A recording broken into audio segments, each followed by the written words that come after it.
Alors, nous commençons. Alors, c'est un texte, j'ai choisi, donc j'ai eu du mal à choisir un texte, ça m'a pris quelque temps.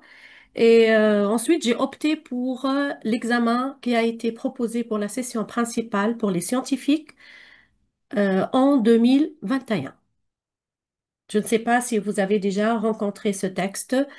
C'est un texte que j'ai trouvé propice, donc adapté aux objectifs que j'ai assignés à cette séance. Donc, je vais corriger et nous allons le faire ensemble, cet examen. Et à travers cette correction, je vais essayer de vous faire transmettre, de vous faire passer des consignes méthodologiques. D'accord? Alors, lorsque vous avez, l'examen sera présenté de la sorte. Vous aurez un texte et en face du texte, vous aurez les questions. D'accord? Donc, c'est la présentation de l'examen. Il s'est fait sur, si vous voulez, en copie A3. Donc, je propose toujours que vous ayez les questions en face, euh, les questions en face du texte. Marhaba Wassim, marhaba. Bien sûr, on en parlera, Wassim, hein. Beaucoup de courage. Ben, quelques consignes avant de commencer. Comment faire pour l'étude de texte?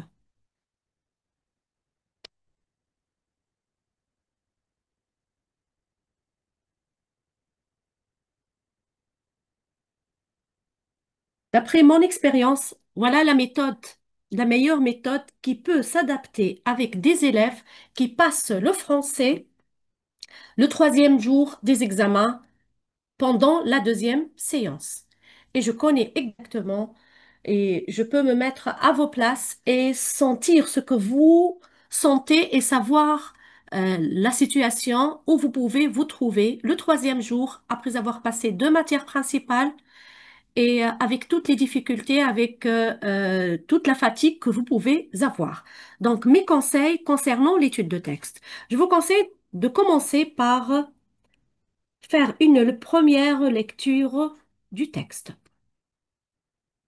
Une première lecture que je nomme la lecture découverte. Ensuite, vous lisez toutes les questions et non pas question par question. Toutes les questions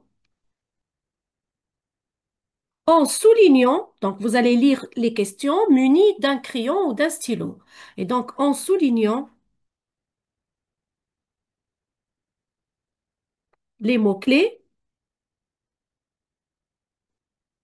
et en déterminant ce qui est demandé dans chaque question.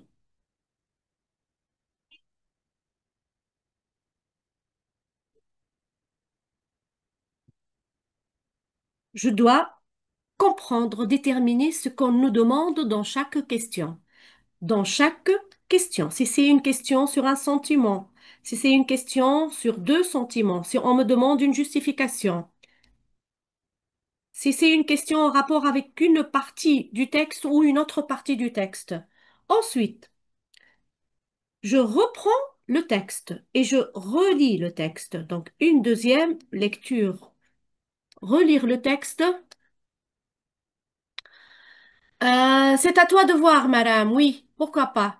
C'est une méthode qui peut aider énormément tout travail sur un texte. Donc, relire le texte et souligner les indices textuels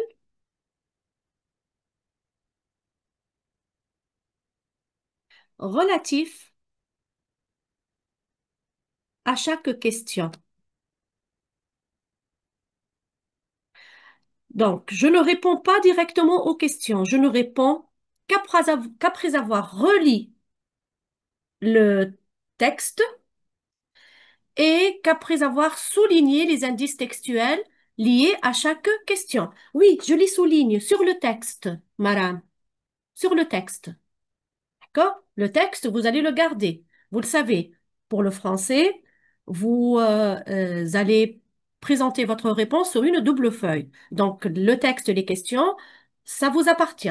Vous allez les ramener chez vous. Ensuite, à partir de ces indices textuels, vous allez dégager les éléments de réponse. Si on nous a demandé un sentiment, donc je souligne les éléments, je souligne, pardon, les indices textuels, et lorsque je parviens à dégager le sentiment à partir des indices textuels soulignés, là, je me dis que ça y est, j'ai l'élément de réponse. Qu'est-ce que je vais faire de ces éléments de réponse? Je vais les utiliser pour formuler la réponse, et donc les réponses, chacune. Je peux vous dire dans une phrase, tout comme je peux vous dire dans un paragraphe. Dans un paragraphe, mais même si je dis dans un paragraphe, c'est un paragraphe de deux ou de trois phrases, pas plus. Et même une phrase peut être suffisante. D'accord? Donc, on va appliquer cela, on va appliquer ces étapes sur ce texte. Donc, je reprends mon texte. Donc, marhaba bikoum الكل, tous ceux et celles qui viennent de nous rejoindre sur Facebook. Alors, je lis le texte. Le 8 mars 1943, le narrateur, un enfant de 6 ans et sa famille font un pique-nique aux alentours de la ville de Rennes, en France. Les minutes s'écoulent et nous savourons chacune d'entre elles. À la fin du repas, nous en profitons pour jouer et grimper sur le dos de papa, qui fait semblant d'être un ours féroce. Tour à tour, il nous attrape et nous couvre de chatouilles, tandis que les rires fusent de partout. Tout à coup, nos jeux sont interrompus par le hurlement des sirènes d'alerte. Leur bruit assourdissant nous empêche d'entendre les ordres de papa, mais les signes qu'il nous fait nous indiquent que nous devons nous mettre à terre auprès de lui. À l'abri, sous les arbres, nos parents essayent tant bien que mal de nous couvrir de leurs bras et de leur corps pour nous protéger du danger qui arrive. Au loin, le bourdonnement d'avions se fait entendre et leur grondement devient rapidement de plus en plus puissant. Cette fois, c'est bien vers Rennes qu'ils se dirigent et le vacarme des bombes qui tombent se fait entendre violemment. À cet instant, le bleu du ciel fait place à un nuage de bombardiers qui, telle une nuée de guêpes bourdonnantes, fonce vers la ville, pourchassée par les chasseurs allemands. Une pluie de bombes tombe, explose, et le ciel semble se fracasser. Nous sommes abrutis par le sifflement des obus qui dégringolent en s'intensifiant de seconde en seconde. Il me semble que cela ne va jamais s'arrêter. Chaque fois que l'un d'eux explose ou s'écrase à terre, le sol tremble et mon cœur s'affole. C'est la fin. Nous allons tous mourir ici. Ma seule consolation est de savoir que nous sommes tous ensemble. Puis, tout à coup, plus rien. Le silence. Au loin, nous pouvons entendre les véhicules des secours commencer à intervenir bruyamment, couvrant en partie les cris et les hurlements laissés par cette attaque aérienne. Profitant de cette accalmie, papa nous saisit par la main après avoir vérifié que nous allions tous bien, puis laissant là les restes de notre pique-nique, nous regagnons à pied la route en direction de la ville. Autour de nous, les gens se mobilisent pour venir en aide aux blessés. Solidaires, ils forment des chaînes humaines pour sauver ce qui peut encore l'être. Les véhicules des pompiers, les services médicaux, tous s'activent autour des cadavres et des gravats qu'il faut maintenant enlever et nettoyer. L'heure n'est plus à la peur, mais à l'entraide et aux soins. Michel Brassard dit maman, pourquoi la guerre et des livres 2015. Donc, il y a trois mots qui ont été expliqués. euh, Ça sont des explications qui ont accompagné l'examen. D'accord? Donc, le mot guêpe, vous pouvez le retrouver. Insecte volante proche des abeilles. Obus explosif tiré par un canon. Accalmie, moment de pause. Donc, J'ai dit que nous allons faire cette lecture découverte.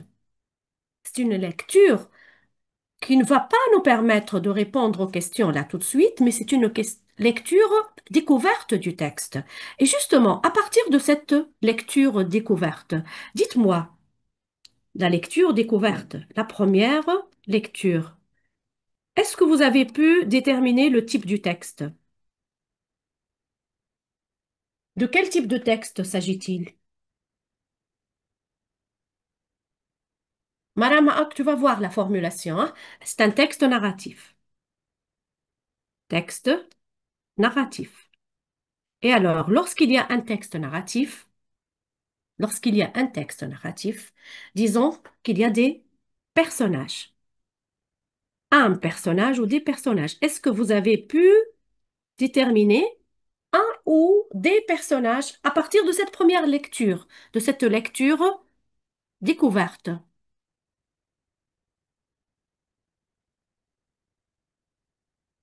C'est un texte narratif, c'est-à-dire où il y a un père, le père, il y a le narrateur, celui qui raconte, et quelle est la relation entre le père et le narrateur? C'est son enfant.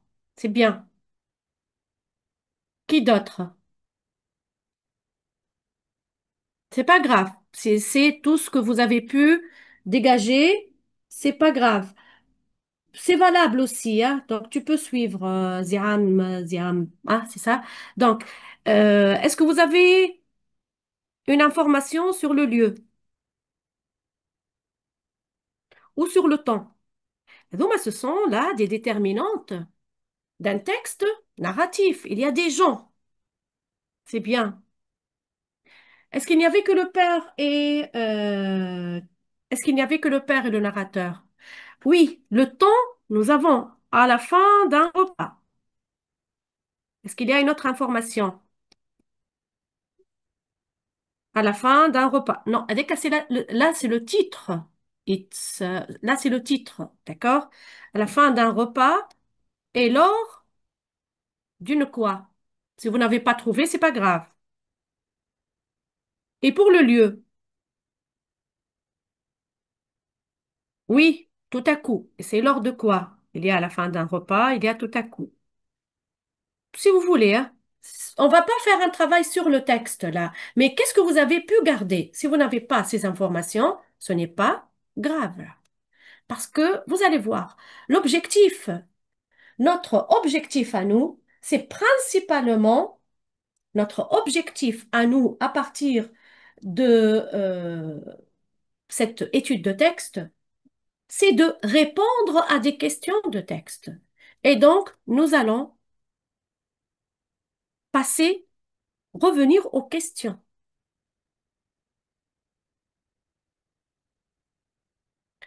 Ça peut suffire pour une première lecture. Il y a des élèves qui peuvent dégager plus de détails, d'autres élèves auront une incapacité à faire plus. Mais ce n'est pas grave. Ce n'est pas grave. Cela dépend de nos capacités intellectuelles et de nos capacités de concentration. Ne vous en faites pas. Parce que ne l'oubliez pas, nous devons répondre à des questions qui accompagnent un texte. Donc, je reviens au texte. Vous avez cette petite consigne. Toutes les réponses doivent être entièrement rédigées. Vous savez ce que cela signifie? Pas de tiret. On y reviendra pour la formulation. Pas de tiret. Cela suppose qu'il n'y a pas de tiret. Vous devez produire des phrases. Pas de tiret, pas de flèche. Même si sur votre copie d'examen, cette consigne ne figure pas, ne le faites pas. Pas de tiret ni de flèche. D'accord? Amira, ça va? Ça va mieux?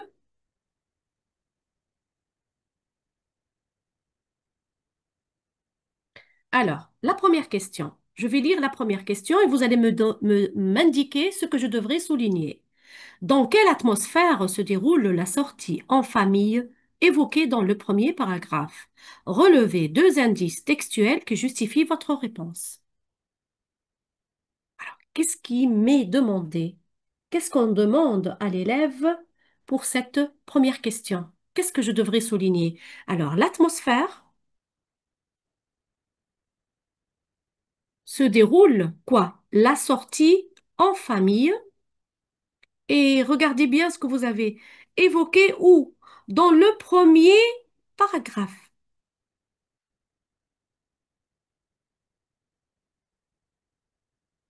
Oui, Rudaina. Oui, c'est bien. J'y reviendrai, Rudaina Barhoumi. Alors, qu'est-ce qu'on me demande aussi? De relever deux indices textuels qui justifient cette réponse. Donc, c'est clair? Voilà le mot-clé. L'atmosphère de cette sortie en famille. J'y reviendrai. Belgesem, j'y reviendrai. D'accord? Pour la deuxième question.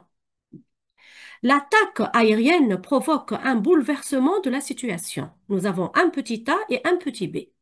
L'attaque aérienne, l'attaque aérienne, c'est-à-dire que même si je n'étais pas certain de ce que j'étais en train de faire, l'attaque aérienne, ça m'aide, provoque un bouleversement de la situation. Relever et expliquer deux procédés d'écriture employés dans la description de la situation, employés dans la description de la situation au moment de l'attaque. Au moment de l'attaque, je dois dégager deux procédés d'écriture qui insistent sur quoi, qui montrent quoi? La description de la situation. Ensuite, quel sentiment le bombardement provoque-t-il chez le narrateur? Quel sentiment le bombardement, sentiment de qui? De qui? Un sentiment chez le narrateur, suite à quoi? Suite au bombardement. Et on me demande de justifier ma réponse par une phrase du texte. Je ne suis pas en train de répondre aux questions. Je suis en train de comprendre exactement ce qui m'est demandé. Je peux écrire, je peux écrire l'atmosphère est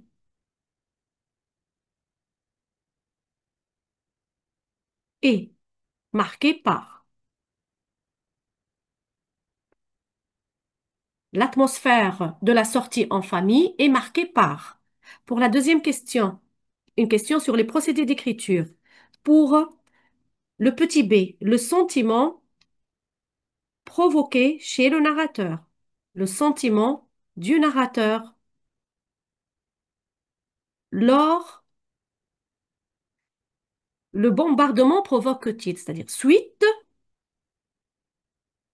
ou bien au moment le bombardement provoque-t-il chez le narrateur, provoqué, suscité, provoqué par le bombardement.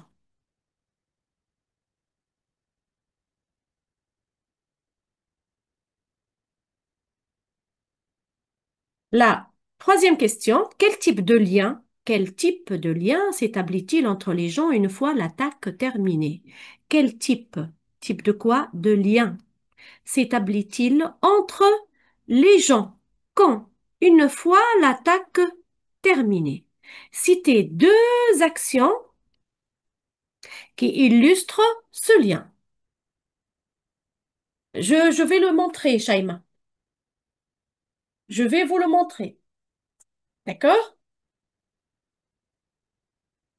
Ta question a un rapport avec la formulation de la réponse. Islam, le bombardement, ça vient du verbe bombarder, c'est-à-dire lancer des bombes. Voici les questions. Je ne sais pas si vous l'avez remarqué, mais il y a des moments différents qui ont été présentés pour chaque question. Pour la première question, vous avez dans le premier paragraphe, et c'est une indication très précise.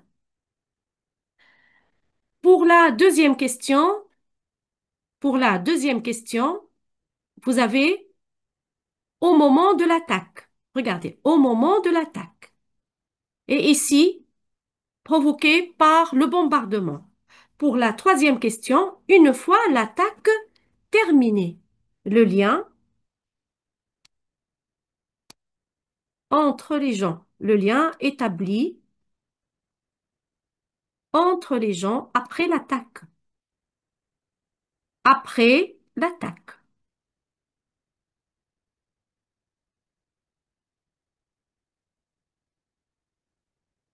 D'accord? Belkacem, on va voir, hein. Sinon, je vais t'indiquer où tu peux trouver l'information que tu as demandée. D'accord? تبع معايا هذا ركز لهنا. Je vais revenir au texte. Je vais relire le texte muni de mon stylo, muni de mon crayon. Et je vais essayer de dégager, je vais essayer de souligner les indices textuels pour en dégager les éléments de réponse. Parce que vous le savez, vous n'avez pas vraiment le droit de copier le texte. Sinon, on a dans cette fameuse faute qui est la paraphrase, où vous risquez de ne pas avoir de notes ou d'avoir quelque chose de très minime. Donc, nous allons souligner des indices textuels pour en dégager les éléments de réponse. Alors, je relis le texte.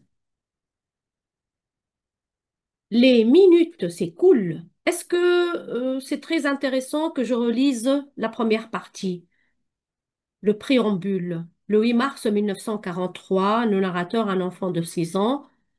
Ça, c'est une phrase qui est là pour encadrer ma lecture.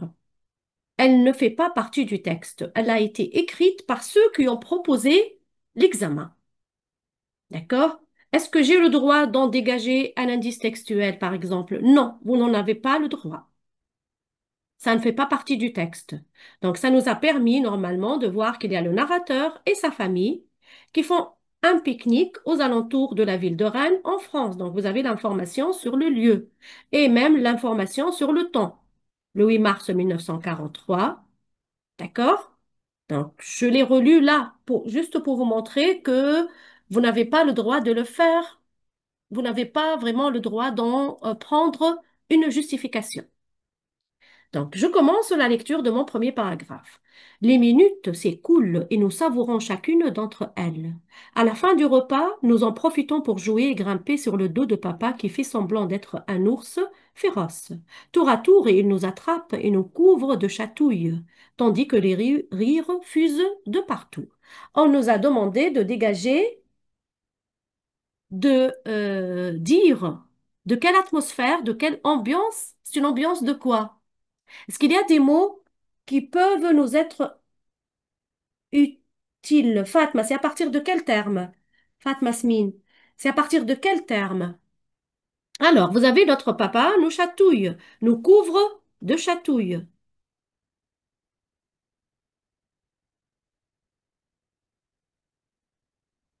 Je souligne avant Shaima. Mais même si vous avez, il y a les rires fusent de partout. Oui, est-ce que vous pouvez dégager un élément de réponse? Donc, Fatma a dit, c'est une ambiance chaleureuse, affectueuse, quoi d'autre? La joie nous couvre de chatouilles, c'est-à-dire il est en train de faire quoi, le papa? Oui, donc la joie, le bonheur.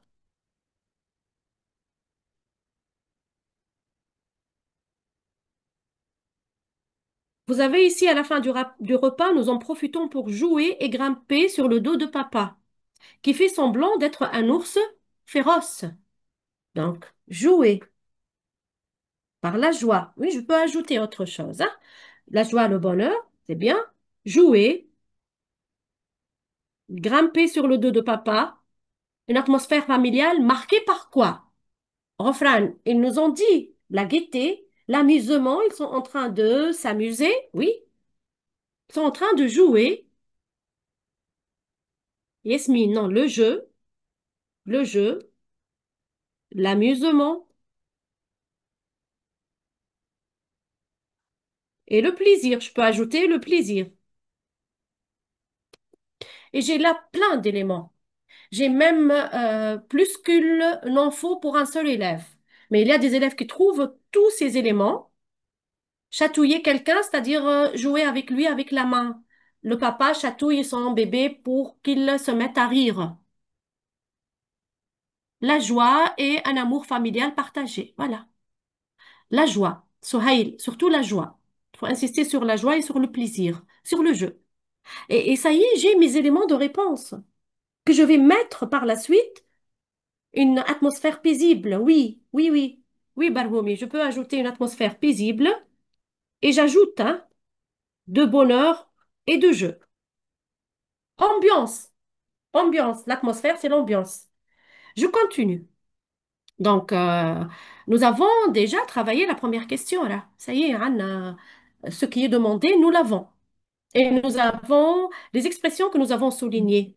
Nous servirons pour justifier. On nous demande de relever deux indices textuels qui justifient la réponse. J'enchaîne.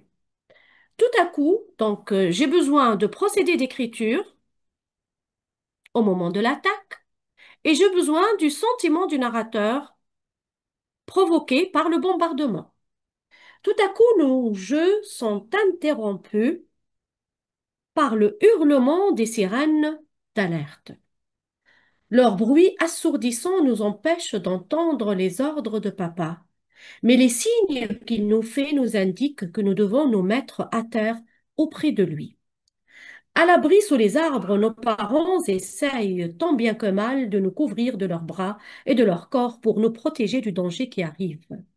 Au loin, le bourdonnement d'avions se fait entendre et leur grondement devient rapidement de plus en plus puissant.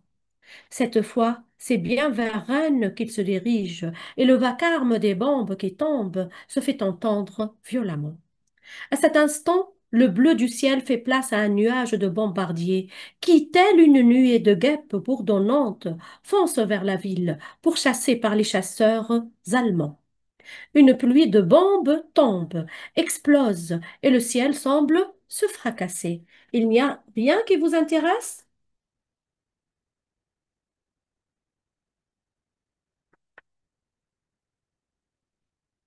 Vous ne me conseillez de souligner aucun indice textuel? Parce que dans ce paragraphe, il y a le bombardement. Dans ce paragraphe, il y a le bombardement. Et on nous demande, nous avons deux questions. Pour le A, des procédés d'écriture employés pour décrire la situation au moment de l'attaque.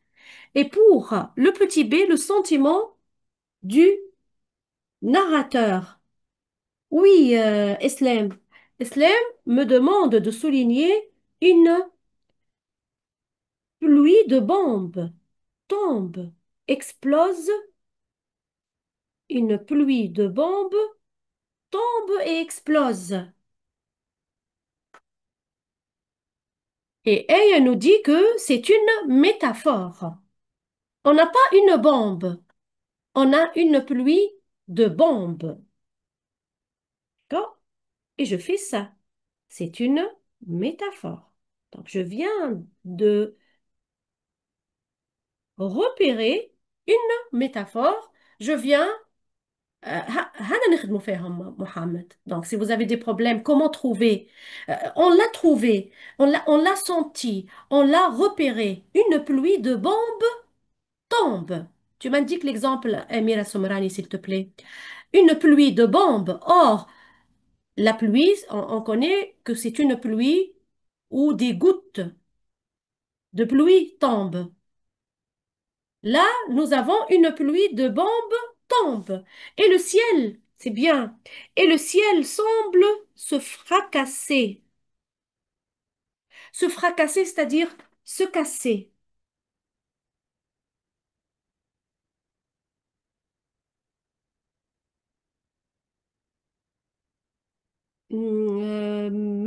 Melek, pour quel exemple? Le ciel semble se fracasser. Le ciel semble se fracasser. C'est une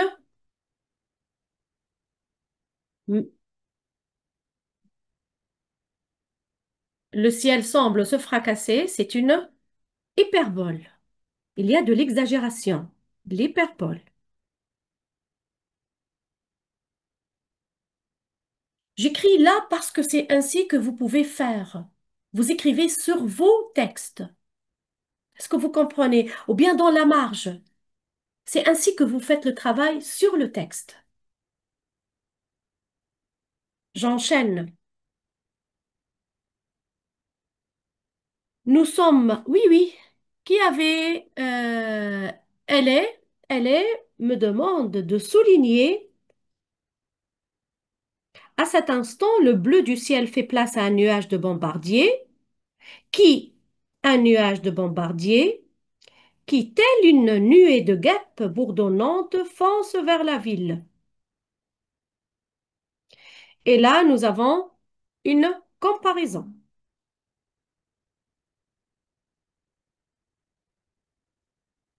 Et c'est bien. On nous a demandé deux procédés d'écriture et nous en avons trouvé trois. J'enchaîne. Nous sommes abrutis par le sifflement des obus qui dégringolent en s'intensifiant de seconde en seconde. Il me semble que cela ne va jamais s'arrêter. Chaque fois que l'un d'eux explose ou s'écrase à terre, le sol tremble et mon cœur s'affole. Oui, refrain. Est-ce qu'il y a quelque chose qui peut m'intéresser pour cette phrase? N'oubliez pas que nous avons un petit tas où on nous demande de repérer des procédés d'écriture employés dans la description de la situation au moment de l'attaque, mais que nous avons également un petit b. Quel sentiment le bombardement provoque-t-il chez le narrateur? Alors, pour cette phrase,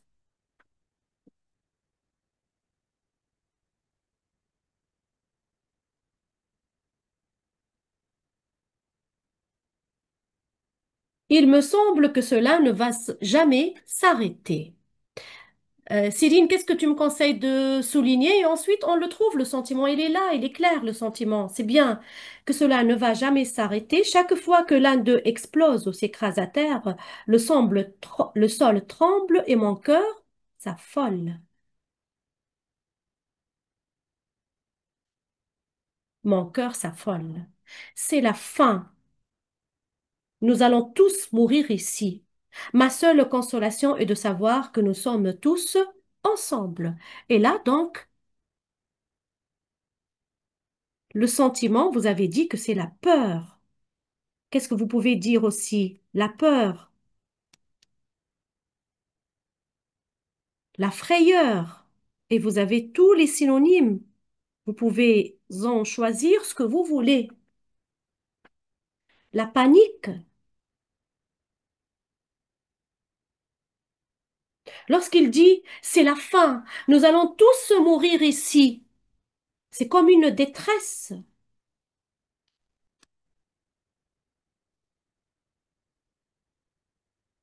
D'accord? C'est bien, j'enchaîne. Puis tout à coup, plus rien. Le silence. Au loin, nous pouvons entendre les véhicules des secours.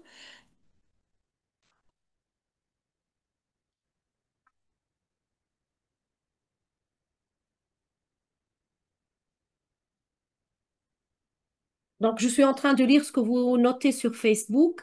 La tristesse, non, non, non, non. Je ne vois pas de tristesse.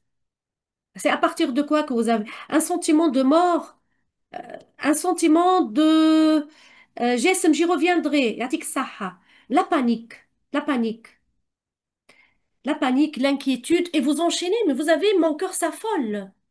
Mon corps s'affole de peur, de frayeur, pardon, d'anxiété. Mon cœur s'affole, il est effrayé. Il sentait la mort proche, et donc il est dans quel état? À la limite, on pourrait accepter inquiétude, mais vous essayez de développer plus, et vous allez, en développant, vous allez vous diriger vers le sens de la peur. Donc j'enchaîne. Puis tout à coup, plus rien. le silence.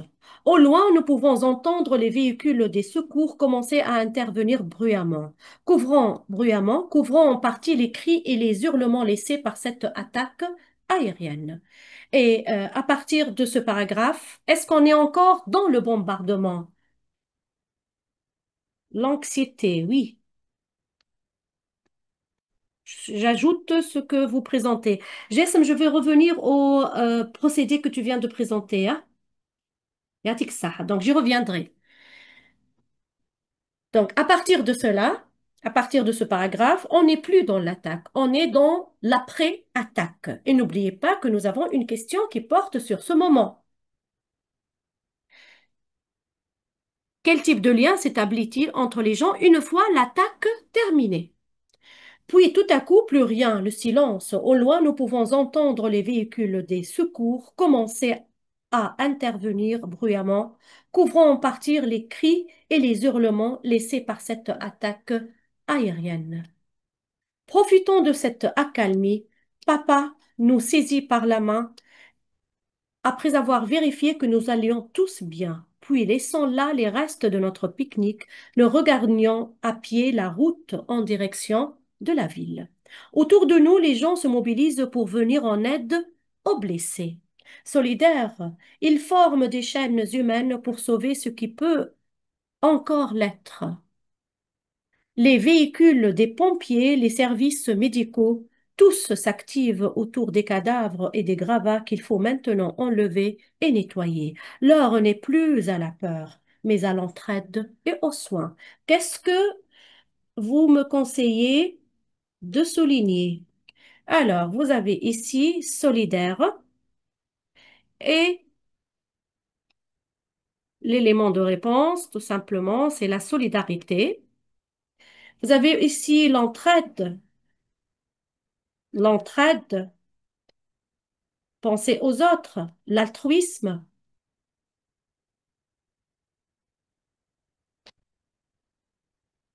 Et on nous demande de citer deux actions qui illustrent ce lien. Alors, là, il y a un petit problème. Donc, est-ce que je vais relever exactement l'expression du texte?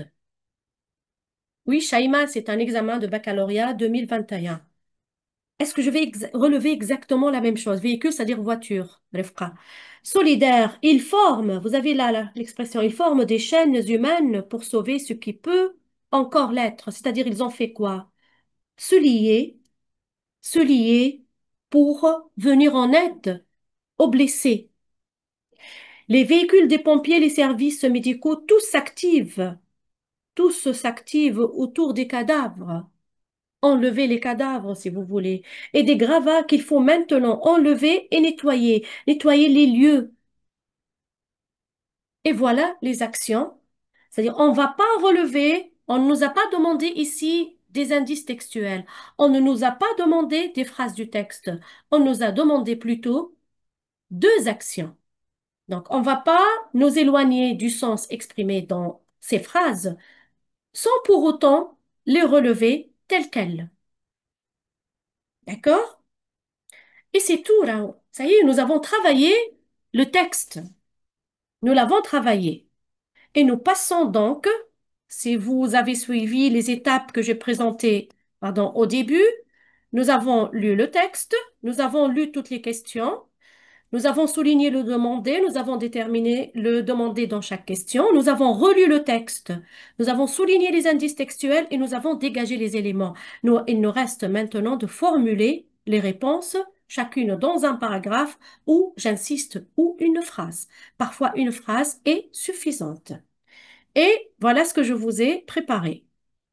Donc, vous avez ici un tableau. Oui, GSM, si tu veux, oui, oui, oui. Juste, je reviens à un indice, ils sont sensibles. La coopération, l'entraide, la coopération. Donc, je reprends de ce que vous êtes en train d'écrire. La coopération, c'est bien. Quelqu'un avait relevé aussi tout à l'heure un champ lexical du bruit. C'était GSM, je crois. C'était Gessem, c'est ça?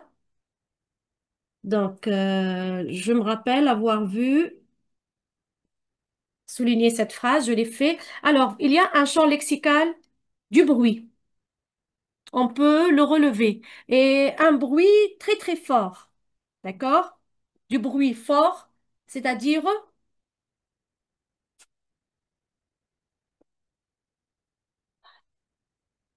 un bruit fort. Est-ce que vous connaissez un mot pour signifier le bruit fort? Quels sont les termes? Vous avez ici, donc je vais les encadrer avec cette couleur. Leur bruit assourdissant.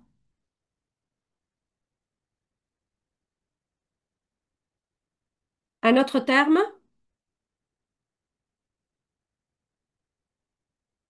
le bourdonnement. Oui.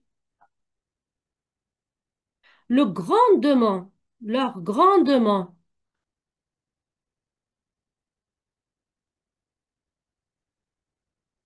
Un autre terme, le bruit. Se faire entendre violemment. C'est où? Donc auprès de lui, à l'abri. Cette fois, c'est bien vers Rennes. Le vacarme des bombes. Vous avez ici le vacarme des bombes. Le vacarme, c'est un son extrêmement fort. Se fit entendre violemment. Se fracasser. C'est bien. Et ça peut, nous pouvons former un champ lexical. Un champ lexical de quoi?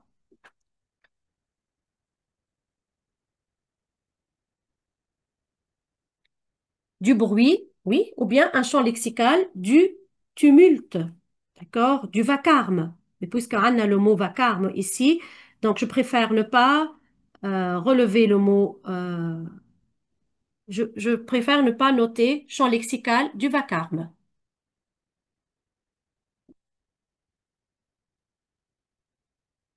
Ça y est, nous avons tout fait, mais puisque là,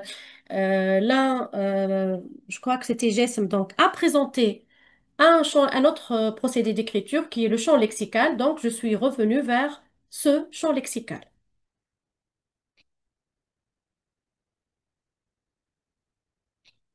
D'accord? Cadavres, ce sont les personnes qui meurent. Les corps des personnes mortes. C'est ce qu'on nomme les cadavres. Les corps des personnes mortes. Ce sont les vacarmes. Allez, donc, voilà les questions. Je les ai soulignées. J'ai souligné les mots-clés dans ces questions. Voilà les expressions et tout à l'heure aussi, l'un d'entre vous m'avait demandé un peu plus tard de souligner nous savourons, savourer quelque chose, c'est-à-dire trouver du plaisir à faire quelque chose. Nous savourons,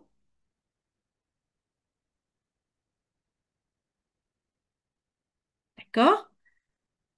Donc voilà, nous savourons, jouer et grimper sur le dos, nous couvre de chatouilles, le jeu, c'est une atmosphère ludique, agréable, de joie, de plaisir.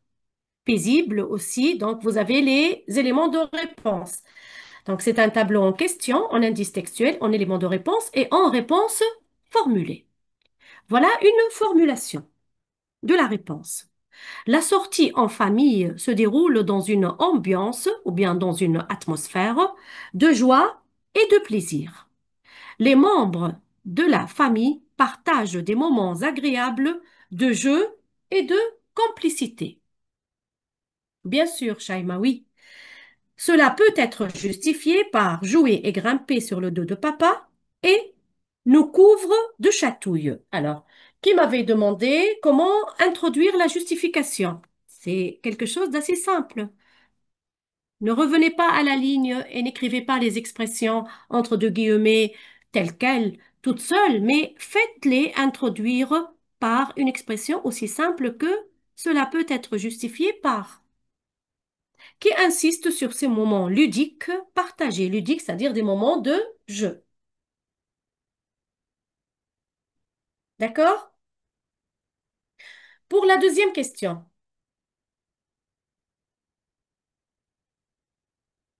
Les éléments de réponse pour le petit a, c'est une question qui a porté sur les procédés d'écriture. Et donc, le bleu du ciel fait place à un nuage de bombardier. C'est une métaphore.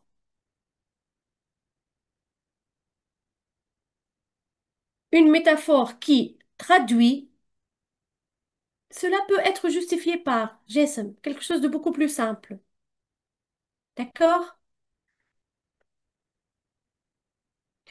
Qui traduit la présence obscure des bombardiers qui a couvert le ciel. Il a dit le bleu du ciel fait place à un nuage de bombardiers. Oui, oui, oui, oui, Amira. Traduire la présence obscure des bombardiers qui a couvert le ciel, formant une masse compacte et menaçante. Je reviendrai à ta question. Donc, Amira m'a demandé si on ne nous demande pas dans la question une justification, un indice textuel. Est-ce que je présente un indice textuel? Si vous voulez le faire, si vous avez l'habitude de le faire, faites-le. Mais sachez que vous n'allez pas avoir un plus pour ce que vous faites. On accorde 2 notes à une justification que si elle est demandée. C'est clair, Amira? Donc, le premier procédé d'écriture ici, c'est une métaphore. Il y a une autre métaphore. Une pluie de bombes tombe, explose. Donc, c'est une métaphore qui souligne le grand nombre de bombes et la violence de l'attaque. Est-ce que vous pouvez, si on vous demande 2 procédés d'écriture, est-ce que vous pouvez relever 2 métaphores? Ce que tu veux, Sohail, c'est pas grave. Est-ce que vous avez le droit de relever 2 métaphores? Non. Vous choisissez un seul type de procédé. C'est clair? Est-ce que c'est clair? On nous a demandé 2 procédés d'écriture et je viens de trouver 2 métaphores. J'en choisis celle qui me semble la plus, qui me plaît le plus, qui me semble la plus claire à expliquer ou ce que vous voulez. Un nuage de bombardiers qui, tel une nuée de guêpes bourdonnantes, fonce vers la ville. On a dit que c'est une comparaison qui met en relief le nombre incalculable des bombardiers formant une masse volumineuse et menaçante. Bourdonnement, grandement, se fracasser, s'entendre violemment, bourdonnante. Nous avons ici 5 termes, mais 3 ou 4 mots auraient pu suffire pour former un champ lexical. On forme un champ lexical à partir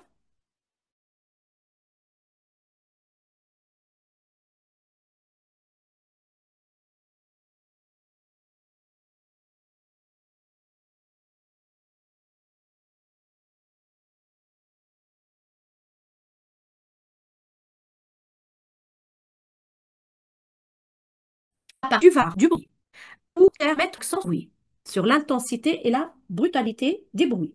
Non, c'est à partir de 3 ou 4 termes sont suffisants. Alors, pour la métaphore, l'explication, cette métaphore, je reviens, on me demande de reprendre les explications. Le bleu du ciel fait place à un nuage de bombardier. On a dit que c'est une métaphore. Est-ce que vous voyez l'image? Elle a dit, j'insiste sur cela. Lorsqu'il s'agit de métaphore, lorsqu'il s'agit de comparaison, essayez de voir l'image, parce que c'est une image qui a été composée par la présence d'un comparé et d'un comparant qu'on a rapproché. Essayez de voir l'image par votre imagination. Le bleu du ciel, c'est comme si le bleu du ciel s'effaçait, c'est comme si le bleu du ciel faisait place, laissait place à un nuage, non pas un nuage bleu qu'on voit ou bien blanc qu'on voit dans le ciel, mais à un nuage de bombardier. Et donc, cela traduit la présence obscure des bombardiers qui a couvert le ciel. C'est-à-dire, lorsqu'on levait les yeux vers le ciel, on voyait des nuages noirs, faits de bombardiers, formant une masse compacte et surtout une masse dangereuse et menaçante. Pour la deuxième métaphore aussi, on nous dit une pluie de bombes tombe et explose. Cela souligne le grand nombre de bombes et la violence. S'il y a un grand nombre de bombes qui sont en train de tomber, c'est pour insister sur la violence de l'attaque. D'accord? Lorsqu'il a dit un nuage de bombardiers qui tel une nuée de guêpes. Les guêpes, on vous a expliqué le mot, on vous dit que c'est une sorte d'insecte proche de l'abeille, qui telle une nuée de guêpes bourdonnantes fonce vers le ciel. Donc, cela met en relief le nombre incalculable des bombardiers formant une masse volumineuse et surtout une masse menaçante. D'accord? Juste une petite remarque pour la comparaison. S'il vous plaît, en relevant une comparaison, faites attention, vérifiez que dans l'exemple que vous avez limité, que vous êtes en train d'écrire, vous avez relevé les trois éléments qui composent la comparaison, à savoir le comparé, vérifiez que vous avez relevé cela. Le comparé, le comparant, je parle du relevé de l'exemple. Le comparant et l'outil. Vérifiez que dans votre exemple, il y a les trois éléments. Donc, j'essaie de vérifier. Tel, donc là, c'est l'outil. Une nuée de guêpes bourdonnantes, c'est le comparant. Et qu'est-ce qui a été rapproché à une nuée de guêpes bourdonnantes? C'est un nuage de bombardier et c'est le qui.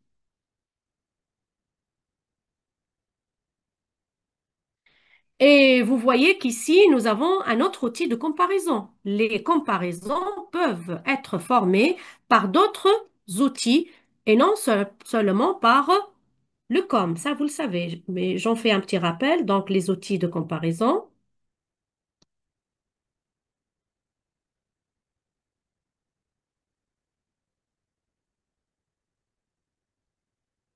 de la comparaison.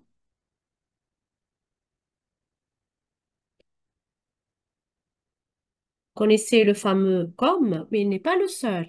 Il y a tel et qui s'accorde. Il y a pareil à et qui s'accorde. Il y a semblable à et qui s'accordent, semblable à, il y a ressemblé à,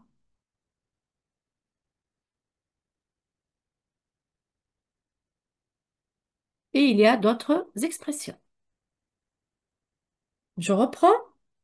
Donc, vous me dites, j'ai lu cette question, comment introduire la réponse avec la formulation de la réponse avec les procédés d'écriture. Ce n'est pas difficile du tout. Donc, on nous a dit relever, expliquer deux procédés d'écriture employés dans la description de la situation au moment de l'attaque. Donc, nabda, tout simplement, on va commencer notre réponse tout simplement pour décrire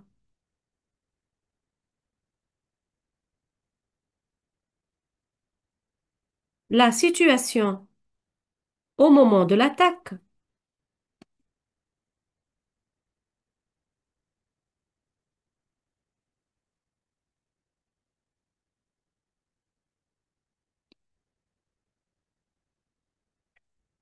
Nombreux procédés d'écriture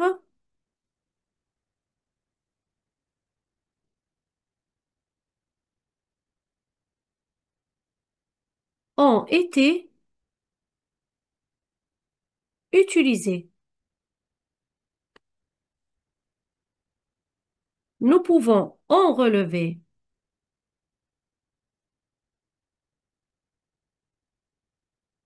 d'abord, et vous prenez ce que vous voulez, la comparaison. J'ouvre une parenthèse et j'écris l'exemple qui, d'accord? Il y a aussi. Et je fais la même opération. C'est clair? Donc, il y avait aussi, c'est la fin, nous allons tous mourir ici. C'est une hyperbole qui montre que la scène est vécue par le narrateur qui met en exergue. Hein, Jason, tu ajoutes un U. D'accord? Mais faites les choses simplement. Là, ouais. L'important, ce n'est pas ces expressions. L'important, c'est de présenter une expression, mais surtout de bien expliquer. D'accord? Donc, montrer que la scène est vécue par le narrateur comme une scène d'apocalypse et d'anéantissement. L'apocalypse, c'est la fin du monde. Je rappelle tout simplement que, en ce qui concerne la note, si vous faites un relevé correct et si vous nommez correctement le procédé, vous avez une partie de la note. Ça peut être 0,5, ça peut être un point. Cela dépend des barèmes de correction de chaque examen. Si vous travaillez correctement l'explication, vous avez une autre partie de la note. Est-ce que c'est clair? Donc, même ceux qui n'arrivent pas vraiment, qui ont des difficultés à expliquer le procédé, optez pour le relever et nommer correctement, écrivez le nom du procédé correctement, relevez l'exemple convenablement et vous allez avoir une partie de la note. Ensuite, faites un effort pour expliquer. Il se peut que votre explication soit adéquate et que vous parveniez à obtenir une note. J'enchaîne. Donc, pour la deuxième question, c'est une question qui est portée sur le sentiment. Quel sentiment le bombardement provoque-t-il chez le narrateur? Et on nous demande de justifier la réponse par une phrase du texte. Donc, nous avions déjà souligné, ça a été souligné avec la couleur verte, hein. Donc, j'ai utilisé un code couleur qui peut bien vous être utile. Chaque fois que l'un d'eux explose ou s'écrase à terre, le sol tremble et mon cœur s'affole. C'est la fin, nous allons tous mourir ici. Donc, comme sentiment, il y a l'affolement, la panique, l'épouvante, le désarroi, la détresse, l'inquiétude. Je vais ajouter donc ce que vous avez présenté. La détresse, c'est noté. L'anxiété, la peur, la frayeur.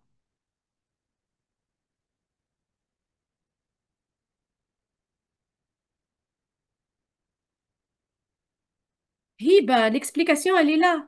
Je l'ai notée. D'accord? Donc, suite au bombardement, le narrateur, suite au... Oui, Naurs, oui, oui.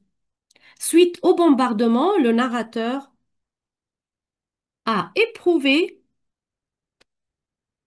lorsqu'on nous demande une question sur un sentiment, suite au bombardement, le narrateur a éprouvé une frayeur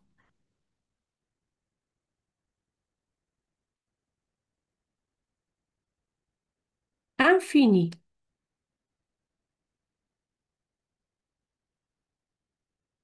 Je peux développer encore un peu.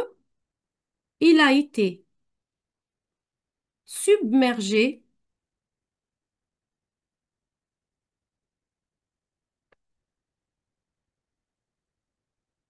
par un désarroi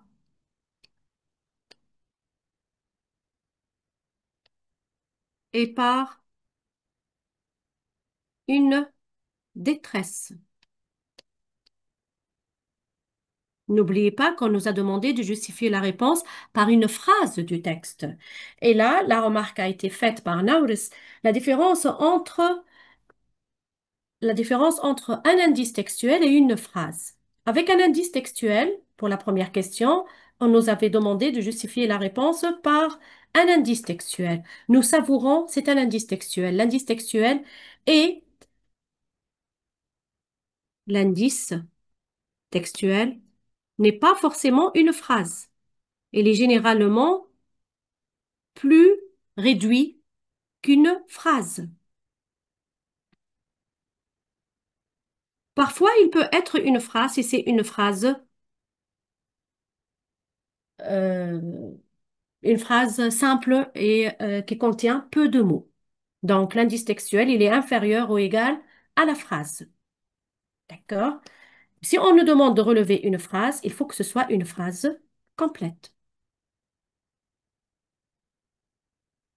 Oui, Hiba, c'est fait, d'accord. Alors, j'enchaîne. Cela se voit à travers cette phrase. Et la phrase, je l'avais déjà soulignée dans le texte. Est-ce que vous voyez ce que nous sommes en train de faire? Ça y est, le travail sur le texte a été déjà fait. On est en train de recueillir ce qui a été souligné, ce qui a été dégagé pour formuler nos réponses. À travers cette phrase, nous en avons souligné deux qui sont là, donc vous choisissez celle qui vous plaît. On enchaîne avec la troisième question. Quel type de lien s'établit-il entre les gens une fois l'attaque terminée? Donc, les expressions que nous avions, il y a aussi les gens se mobilisent. Vous vous rappelez ce mot? La mobilisation. La mobilisation. Les gens se mobilisent pour venir en aide aux blessés. Se mobiliser pour une cause et se mobiliser pour une action. Et il y a la mobilisation dans la guerre, la mobilisation des soldats. Les gens se mobilisent pour venir en aide aux blessés. Solidaires, ils forment des chaînes humaines pour sauver ce qui peut encore l'être. Tous s'activent autour des cadavres et des gravats qu'il faut maintenant enlever et nettoyer, l'entraide et aux soins. Donc, le moment, l'heure n'est plus à la peur, l'heure, mais à l'entraide et aux soins. Donc, pour le lien, la solidarité, l'entraide, l'altruisme, vous avez aussi parlé de la coopération. Donc, une fois l'attaque terminée, un lien s'établit ou bien se tisse entre les gens. C'est un lien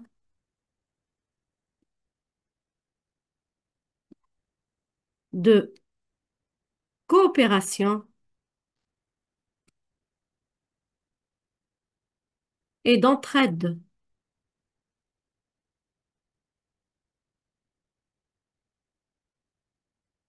Cette solidarité, cette solidarité se voit à travers les actions. Je les ai notées, les actions aussi. Les actions, je les ai notées.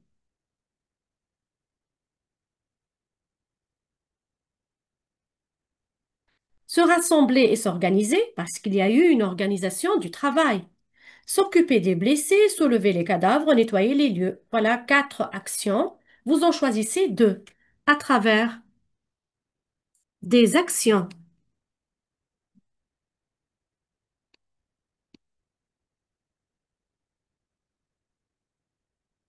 telles que s'organiser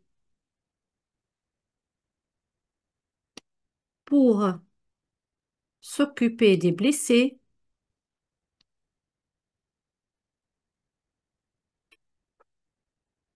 ou, ou soulever les cadavres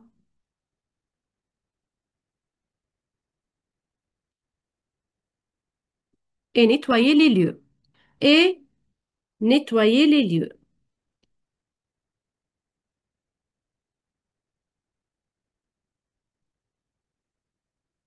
D'accord? Et voilà votre étude de texte.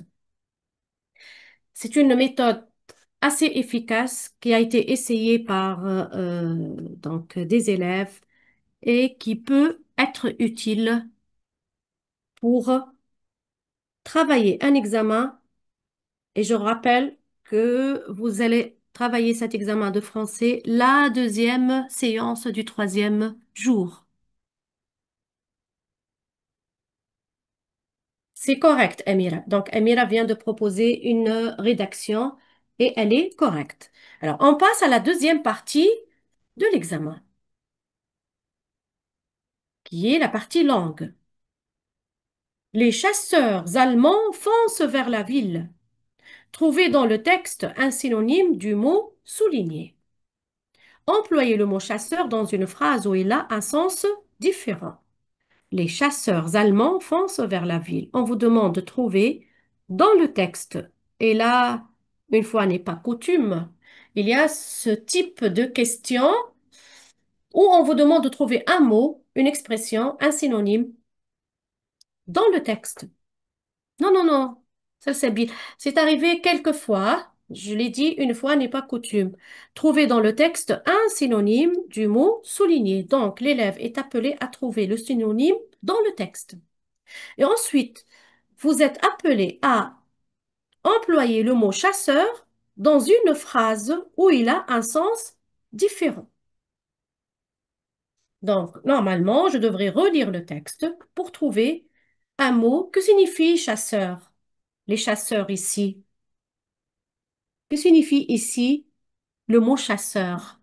Les chasseurs allemands. Vous connaissez le mot avion de chasse? Les chasseurs allemands. Sinon, on va revenir au texte et on va essayer de trouver le synonyme. Oui, oui, non, c'est pas toujours. C'est ce que j'ai dit, Roué Belhaj. J'ai dit une fois n'est pas coutume, ce n'est pas une habitude. C'est rare qu'on pose ce type de questions, mais là, vous allez trouver le synonyme, on vous l'a dit, dans le texte. Dans le texte. Oui, Emira a trouvé le mot bombardier. Non, non, on vous demande pas, je ne vous demande pas d'ouvrir un dictionnaire là ou là de voir sur autre chose. On vous demande de trouver le synonyme dans le texte. Les chasseurs allemands foncent vers la ville. C'est le mot bombardier. Il se trouve au niveau du deuxième paragraphe, c'est ça? Un nuage de bombardier. Bombardier.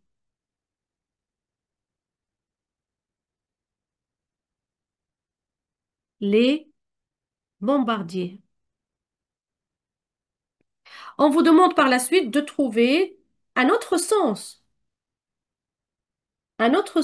au mot chasseur et d'utiliser ce mot dans une phrase où il exprime cet autre sens.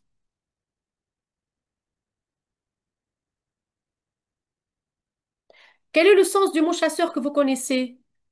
Pour vous, c'est quoi le chasseur? C'est qui le chasseur? Il fait quoi? C'est celui qui chasse les animaux. C'est bien. Donc, Salsabil a, il chasse les animaux. Salsabil vient de proposer une phrase. Le chasseur suivait les traces. Je vais écrire plus simplement que toi. Suivez les traces du cerf. Les traces du gibier ou bien du cerf. Gibier, c'est-à-dire l'animal qu'il est en train de traquer. Non, non, pas pour les poissons. Pour les poissons, on parle de pêche. Est un danger. Nasrallah, est un danger. Euh, dans la forêt.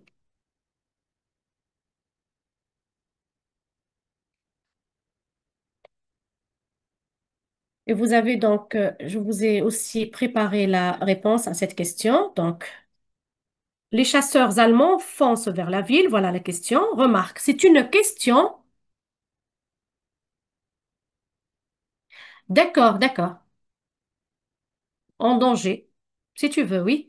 C'est une question de repérage dans le texte. Le synonyme du mot les chasseurs se trouve dans le texte. Mais faites attention, je me rappelle qu'il y avait des élèves qui ont trouvé, qui ont essayé de chercher d'autres synonymes qui n'étaient pas dans le texte. Et pourtant, c'est clair. Ça a été dit dans le texte. Lisez bien les questions, s'il vous plaît. Il faut comprendre le sens du mot dans son contexte. Dans son contexte. Chasseur signifie donc avion ou bien les bombardiers. Ensuite, on vous demande de produire une phrase. Ce même mot, les chasseurs, sera utilisé dans une phrase où il a un sens différent. C'est un mot polysémique, donc on peut produire une phrase où il signifie le chasseur d'animaux, chasseur de primes, par exemple, hein. Il y a aussi les chasseurs du prime. J'ai l'impression que vous n'avez pas compris cette question.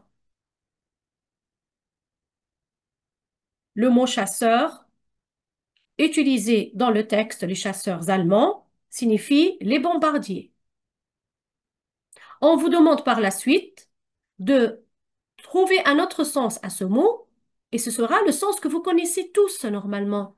Un chasseur, c'est celui qui chasse les animaux dans la forêt. Et vous allez utiliser ce mot dans une phrase. Pour l'argent, Madani, pour l'argent. D'accord? On passe à la deuxième question. Alors, on vous a dit, on vous a demandé, on vous a présenté le sol tremble avec 3 points. Et ensuite, complétez la phrase ci-dessus par une subordonnée circonstancielle. De cause et ensuite de conséquence. Vous allez produire deux phrases, A et B. Dans A, vous allez compléter le sol tremble par une subordonnée circonstancielle de cause. Dans B, vous allez compléter par une subordonnée de conséquence.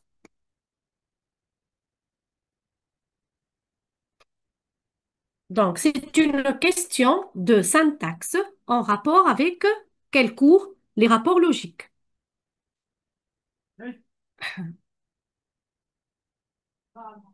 C'est bien, Salsabil. Je vois euh, des, des réponses. Merci beaucoup, Qmar. Tu es très gentil. L'élève est appelé à produire deux phrases. Dans la première, donc deux phrases, s'il vous plaît, hein. Dans la première, on ajoutera une subordonnée de cause. Dans la deuxième, une subordonnée de conséquence. Et l'élève est appelé à produire une subordonnée correcte.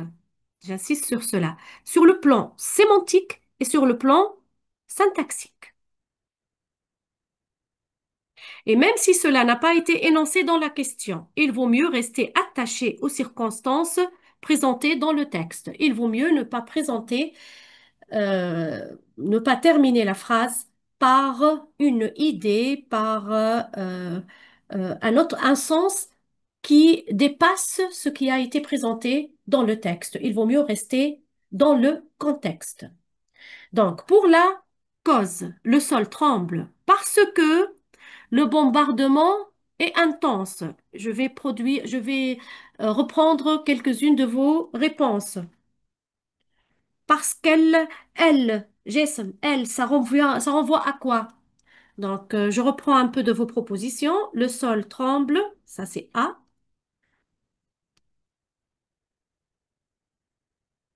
Le sol tremble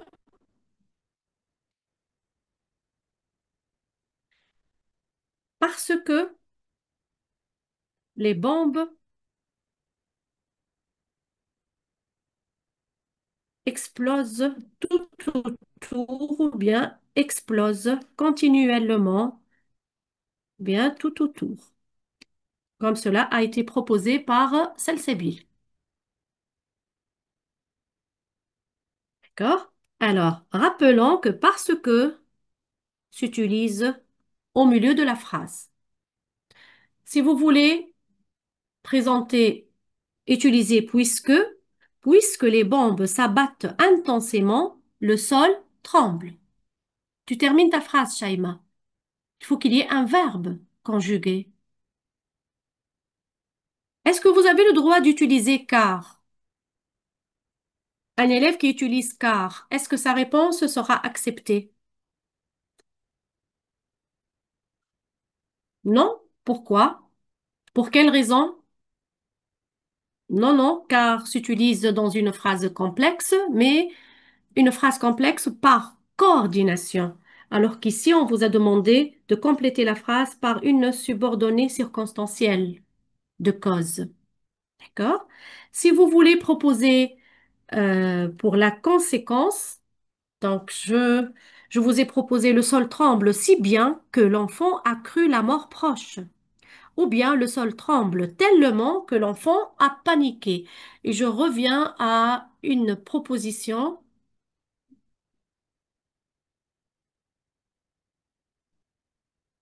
Donc, Madani, je t'ai répondu, hein.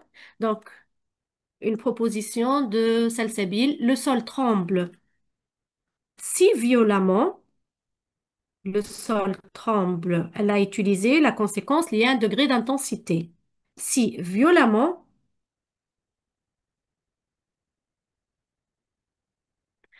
que les vitres se brisent. Oui, oui, à la limite, oui, oui.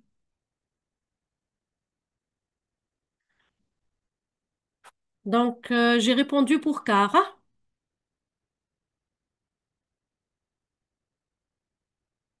Bien sûr, Béchir, ça concerne toutes les sections scientifiques. Ah, passons à l'écrit. Je reprends donc. ونقرأ مع بعضنا. De nos jours, on voit se développer de nouvelles formes de guerre. Guerre économique, technologique, médiatique. Trois points de suspension. Pensez-vous que ces guerres soient sans danger? Développez un point de vue personnel sur la question en vous appuyant sur des arguments et des exemples variés. Alors, vous avez, de nos jours, on voit se développer de nouvelles formes de guerre. Et si vous ne l'avez pas exactement, si vous n'avez pas compris, Mouad, oui, c'est correct, Mouad, hein. Donc, je reprends avec l'essai. On vous a explicité, on a cherché à expliquer de quoi il s'agit. Donc, on vous dit guerre économique, technologique, médiatique. Béchir vient de dire ce qu'on nomme aussi la guerre froide. D'accord? La guerre froide. Donc, il a pensé tout de suite à la guerre froide. Alors, pensez-vous que ces guerres soient sans danger? Pardon? Et là, avec ce fameux essai.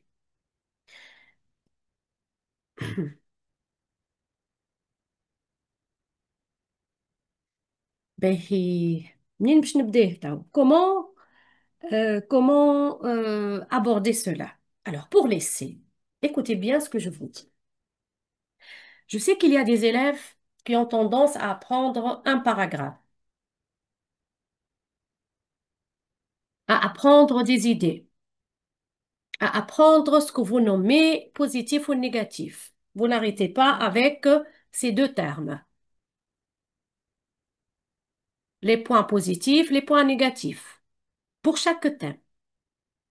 Faites-le, faites ce que vous voulez, mais apprenez à adapter ce que vous avez appris avec la problématique qui vous est proposée. Apprenez ce que vous voulez, apprenez ce que vous avez. Apprenez les paragraphes que vous rencontrez, les arguments qui sont présentés. Mais le jour de l'examen, comprenez ce qu'on vous demande et ne répondez pas à la hâte. Ne répondez pas pour reproduire ce que vous avez appris.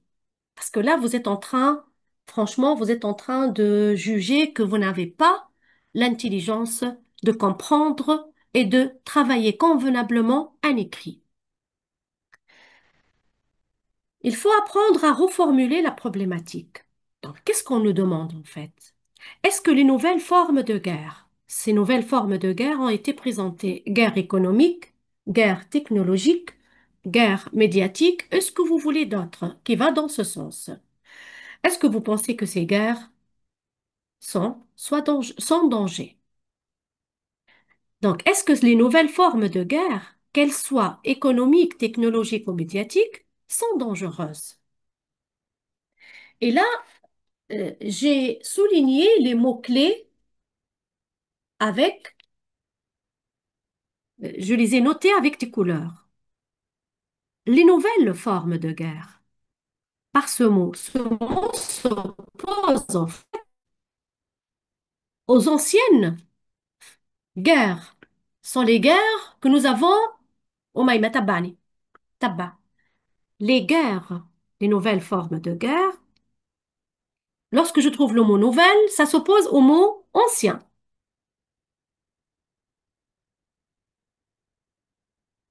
Et là, c'est quoi? Il s'agit de quoi? Ancien ici.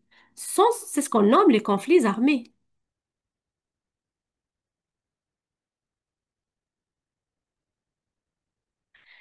Est-ce que les nouvelles formes de guerre, qui ne sont pas les conflits armés,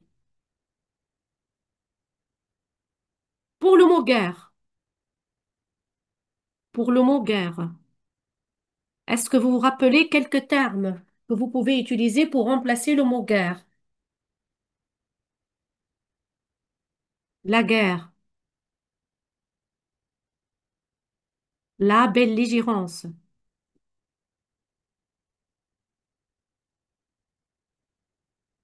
Non, non, non, ce n'est pas la bagarre, non. Non, عندنا des mots نستعملوهم pour reprendre le mot guerre. La guerre, le conflit, les batailles,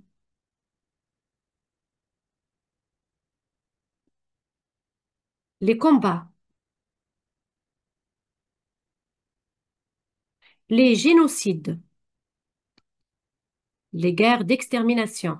Et là, nous sommes avec, pour le mot génocide, ça va avec les conflits armés, les luttes, si vous voulez, oui, sont dangereuses.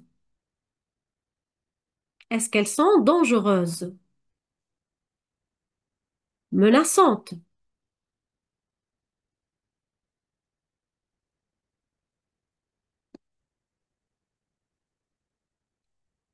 néfastes, menaçantes, dévastatrices,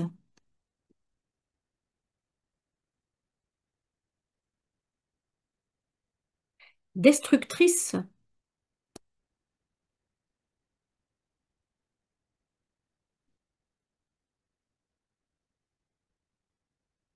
Oui, Esmi.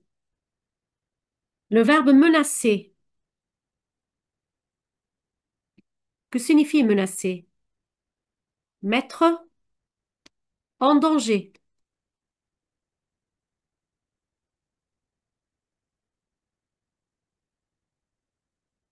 inquiéter, mettre en péril,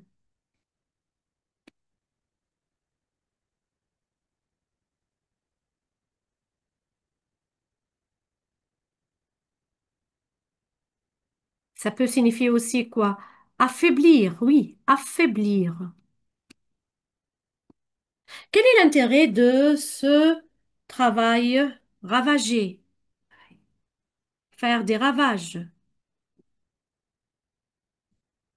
Quel est l'intérêt de ce travail que je suis en train de faire là, avec les termes? Faire des ravages, provoquer des ravages, entraîner des ravages. C'est un vocabulaire que vous allez utiliser par la suite. Et ça vous aide à décortiquer les idées présentées dans la problématique, à mieux comprendre de quoi il s'agit, entraîner des ravages. Et on reprend. Nous avons cette question. Est-ce que les nouvelles formes de guerre sont dangereuses? De cette question découleront deux réponses. Logiquement, c'est une question, c'est une interrogation totale. On pourra dire oui, tout comme on pourra dire non. Formulons, c'est oui et non. Et c'est ce qui constitue en fait la thèse et la thèse adverse. Donc pour la thèse, il y a ceux qui diront que oui, la thèse correspondra à oui. Ces nouvelles formes de guerre peuvent être considérées menaçantes. Oui, elles sont menaçantes, elles sont dangereuses. D'accord? Tout comme d'autres diront qu'elles ne le sont pas, elles ne sont pas menaçantes, ou bien voilà comment j'ai formulé la deuxième thèse. Ces nouvelles formes de guerre sont moins dévastatrices et sont beaucoup moins dangereuses que la forme habituelle de la guerre, que l'ancienne forme de la guerre. On peut même dire que ces nouvelles formes de guerre peuvent être une occasion pour atteindre le développement et l'essor. Et je me rappelle avoir participé à la correction de cet examen. Il y avait un élève qui a bien développé cette deuxième thèse. Je vais vous montrer comment il a fait. Est-ce qu'on est en train d'adopter une opinion ici? On n'est pas encore, Ryan, en train d'adopter l'opinion. On est en train de comprendre ce qu'on pourra faire. Alors, si ces nouvelles formes peuvent être considérées menaçantes, c'est parce que quoi? Et là, pour trouver les idées, arguments, pour trouver les arguments, je vous conseille de reprendre ces trois termes qui ont été présentés. Ça aide énormément. Lorsqu'on parle de conflit économique,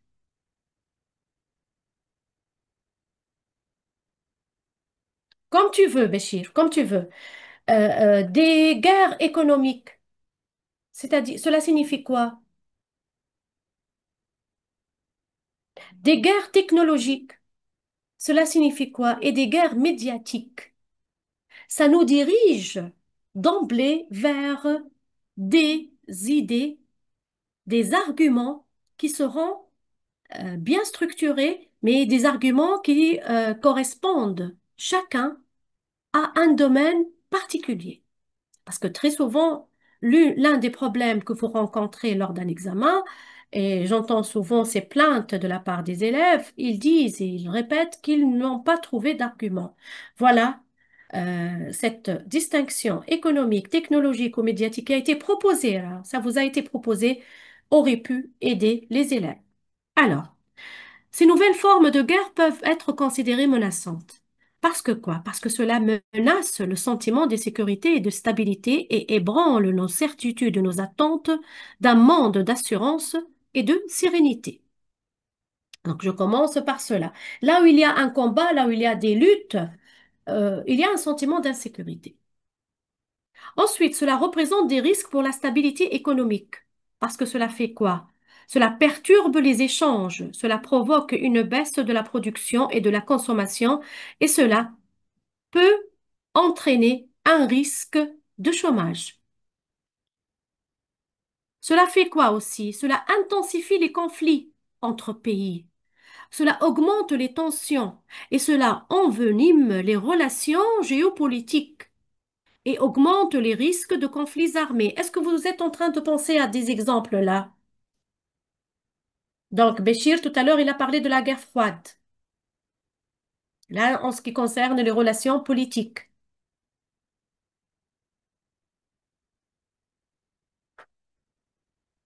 D'accord? Donc, les deux, si vous regardez bien, ça, c'est un argument qui concerne toute personne qui vit une situation de guerre.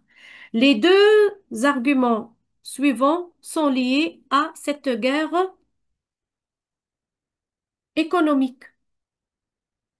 Ensuite, si un pays cherche à dépasser l'autre sur le plan technologique, oui, Roé, si un pays cherche à dépasser un autre pays sur le plan technologique, cela va amener à faire quoi? À élargir les fossés entre les pays, à agrandir les séparations et les clivages entre les communautés et à conduire à une discrimination fondée sur quoi? Sur les possessions et sur les innovations technologiques. Ne voit-on pas ces inégalités dans l'accès aux technologies, de l'information et de la communication entre les pays, par exemple, dans ces disparités, distinctions, dans cette, on parle aujourd'hui de fracture, c'est ça, Mahdi, et on parle de fracture numérique. Fracture numérique qui ne cesse de s'accroître entre différents pays. Cela constitue un danger pour la présence des valeurs humaines de générosité, de partage et d'altruisme en encourageant l'égocentrisme et l'individualisme. Chaque pays cherche à être le meilleur, à dépasser l'autre, à écraser l'autre. Et où sont ici les valeurs humaines de générosité, de partage? Chacun devient égoïste, ne pensant qu'à son propre intérêt. Cela rend le monde moins bienveillant et cela participe à la déshumanisation de la réalité que nous vivons. Ajoutons donc à cela que le recours aux techniques d'influence et de manipulation, allez, je suis passée plutôt à ce troisième mot, médiatique. Et on n'arrête pas d'assister à ces conflits gérés par les médias. Cela fait quoi? Alors, le recours aux techniques d'influence et de manipulation émotionnelle, par exemple, en dissimulant, en cachant une partie de la vérité, en faisant saillir une autre. Manipuler par la désinformation, en diffusant des informations fausses, faussées ou biaisées. On a vu des informations fausses ou des informations détournées de leur réalité, diffusées à des moments variés de notre vie. Et cela se voit énormément, cela est très remarquable lors d'un éclat de guerre. Cela est remarquable avant la présentation d'une invention, d'une innovation technique ou technologique, parfois. Et cela fait quoi? Cela manipule la manipulation, manipulée par la désinformation en diffusant des informations fausses, faussées ou biaisées. Et ce détournement et cette déformation de l'information contrôlent l'opinion publique, voire l'opinion mondiale. Et que de certitude chez les gens, que de certitude chez les individus ne sont que des illusions. Mais à force de les écouter, à force de les lire, à force d'être dirigé vers ces vérités, vers ces vérités entre deux guillemets, on finit par y croire. Et donc, il y a l'influence des gens, garder l'autre sous son emprise, exercer un pouvoir sur lui, le maintenir prisonnier de sa vision et de ses objectifs. Et à partir de cela, on vient de montrer que c'est menaçant, que c'est dangereux, que ces nouvelles formes de guerre peuvent être menaçantes. Là, normalement, Trulumela, tout ce que nous avons vu sur la guerre, il est où? Est-ce que est-ce qu'en travaillant le thème guerre et paix,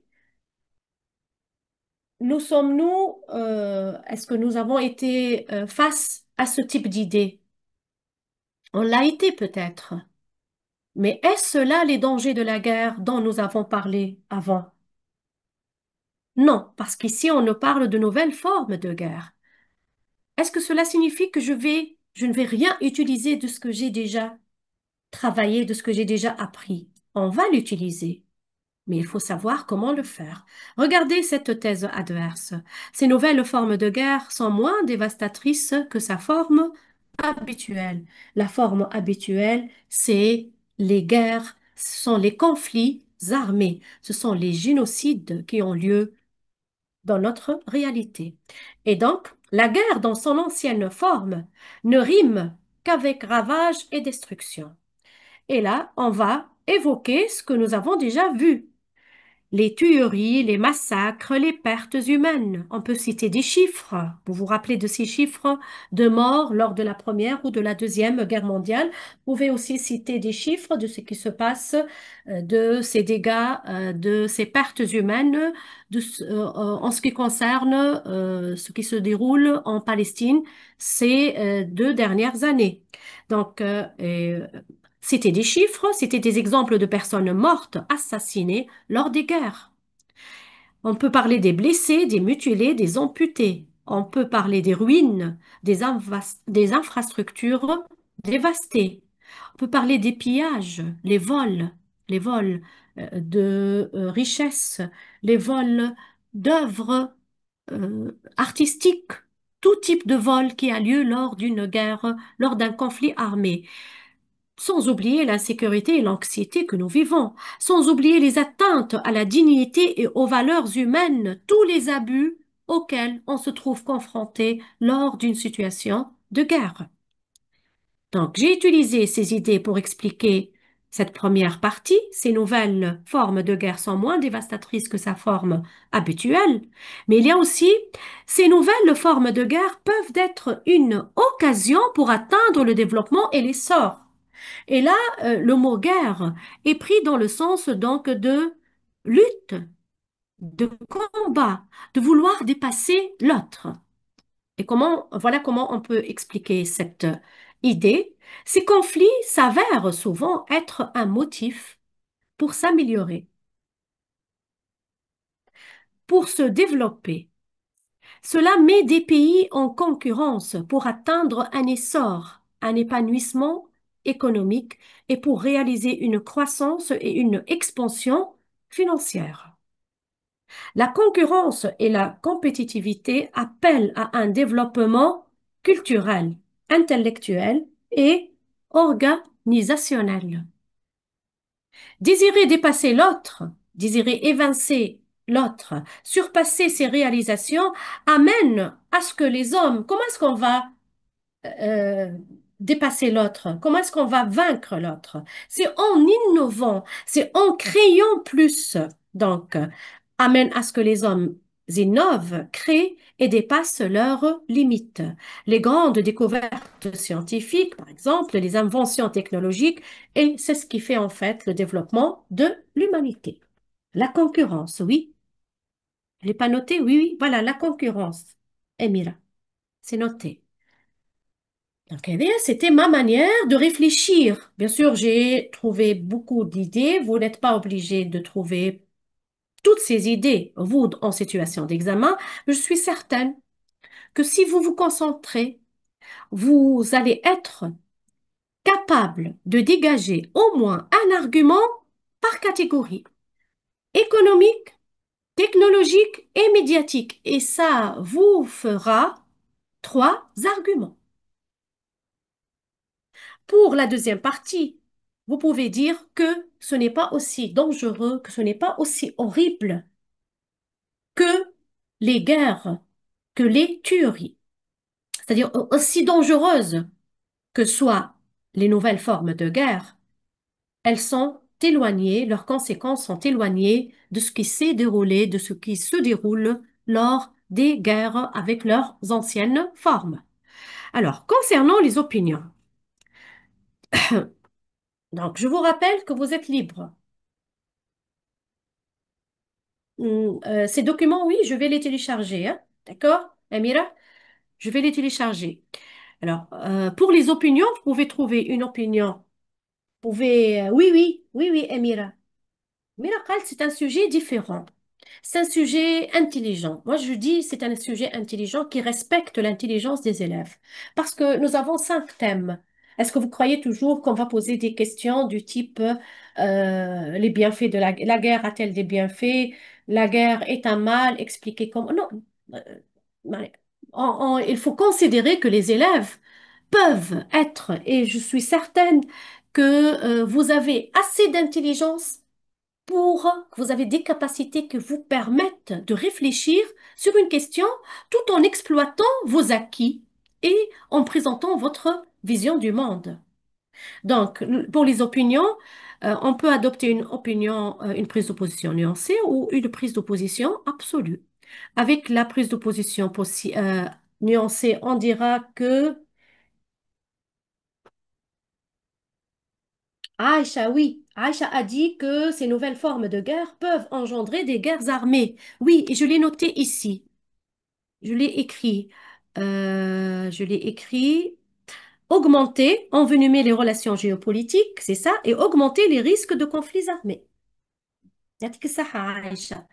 Alors, pour les opinions, on peut adopter une prise de position nuancée qui répondra à cela, même si ces nouvelles formes de guerre semblent menacer une vie stable et agréable, reconnaissant qu'elles sont moins dévastatrices que les conflits armés. Reconnaissons également que ces guerres nouvelles peuvent avoir un apport bénéfique pour l'humanité. Donc, ou bien, comme j'ai exprimé ici, même si, qui est une expression de concession, si dangereuses et menaçantes que paraissent ces formes de guerre. Et j'enchaîne, reconnaissant qu'elles sont moins dévastatrices que les conflits armés, reconnaissant également que ces guerres nouvelles peuvent avoir un apport bénéfique pour l'humanité.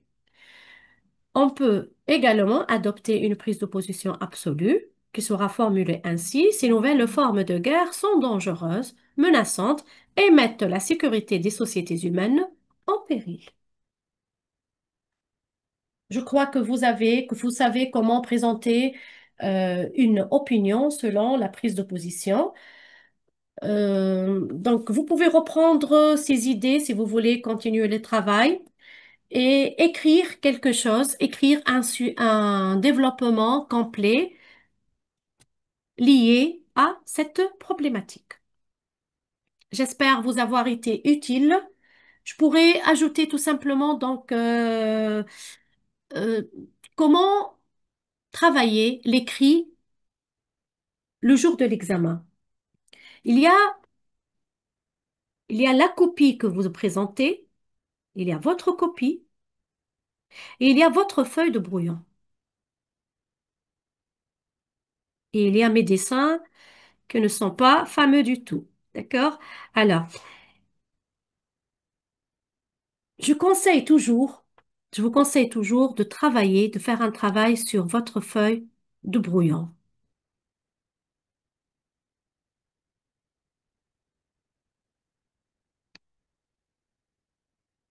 Sur le brouillon, vous allez réécrire, reformuler la problématique. Est-ce que, bien sûr, s'il s'agit d'un texte, d'un sujet qui appelle à l'écriture d'un texte argumentatif, reformuler la problématique.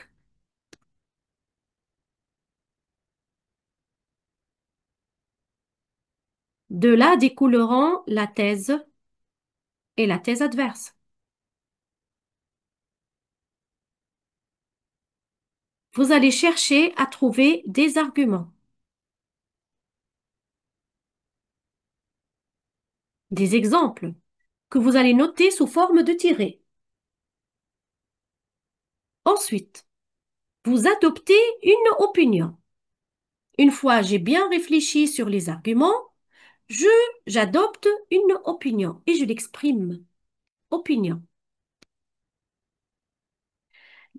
Et je vous conseille d'écrire votre opinion. Cela va constituer le cadre de votre écrit. Cela va vous permettre de ne pas dépasser des limites. Cela va vous permettre, vous aider pour ne pas commettre la faute de ce qu'on nomme le hors-sujet, c'est-à-dire dépasser la problématique. Ensuite, vous notez votre introduction et votre conclusion. Parce que lorsque mon opinion est claire, je sais, je connais déjà, d'ores et déjà, mon point de départ et mon point d'arrivée. D'accord? Ensuite, je prends ma copie et je me mets à rédiger. Sur ma copie, je vais écrire l'introduction, je vais écrire mon développement. S'il s'agit d'une prise de position nuancée, vous connaissez normalement que cela se fait en thèse. S'il s'agit d'une prise de position nuancée, thèse, transition. Et donc, si mon opinion est nuancée, j'écris aussi ma transition. Je la développe en deux phrases. Et la deuxième thèse.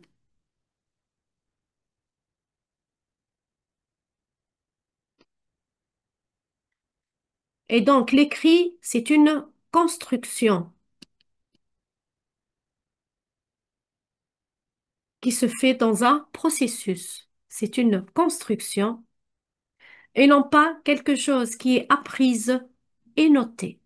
Et on juge énormément la capacité de l'élève à construire son essai.